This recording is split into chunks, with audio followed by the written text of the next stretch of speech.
बहुत समय पहले की बात है, जब सृष्टि का आरंभ हुआ था।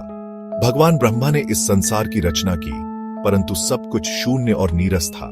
न तो कोई मधुर ध्वनि थी, न कोई ज्ञान का प्रकाश। इस सृष्टि को सुंदर और सजीव बनाने के लिए ब्रह्मा जी ने अपने कमंडल से जल छिड़का और उसी जल से एक दिव्य शक्ति प्रकट हुई। वह दिव्य शक्ति एक सुंदर देवी के रूप में प्रकट हुई, जिनका रूप अद्वितीय था। वे श्वेत वस्त्र धारण किए हुए थीं। उनके एक हाथ में वीणा थी, दूसरे हाथ में वेद, तीसरे हाथ में माला और चौथा हाथ वरद मुद्रा में था। उनके मुख पर शांति और ज्ञान की अद्भुत आभा थी। ब्रह्मा जी ने देवी से प्रार्थना की, हे देवी, यह सृष्टि अभी भी अधूरी है, इसे अपनी मधुर वाणी और ज्ञान से संपन्न करे।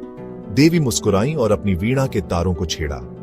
जैसे ही वीणा से मधुर ध्वनि निकली, संसार में संगीत का संचार हुआ। नदियां कलकल करके बहने लगीं, पंछी चहचहाने लगे, हवा में संगीत की मधुरता भर गई। ज्ञान का प्रकाश चारों ओर फैल गया और समस्त जीव जंतु, मनुष्य तथा देवता विद्या और बुद्धि से संपन्न हो गए।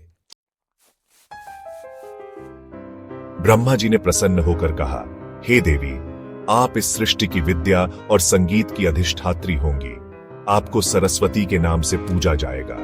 तभी से माता सरस्वती को विद्या, ज्ञान, संगीत और कला की देवी के रूप में पूजा जाने लगा।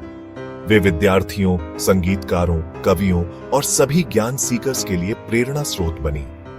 वसंत पंचमी के दिन विशेष रूप से उनकी आराधना की जाती है, ताकि वे सभी को बुद्धि और विवेक का आशीर्वाद दें। आज भी जब कोई नया ज्ञान अर्जित करता है या संगीत की साधना करता है, तो माता सरस्वती की कृपा से ही वह सफलता प्राप्त करता है। उनकी वीणा की ध्वनि आज भी इस संसार को मधुरता और शांति प्रदान करती है। या कुंदेंदु तुषार हारधवला, या शुभ्र वस्त्रावृता, या वीणावरदंड मंडित करा, या श्वेत पद्मासना। इसीलिए जब भी हमें ज्ञान की आवश्यकता होती है, हम माता सरस्वती की आराधना करते हैं और उनसे प्रार्थना करते हैं कि वे हमें सत्य, ज्ञान और कला के मार्ग पर अग्रसर करें। सरस्वती माता की जय।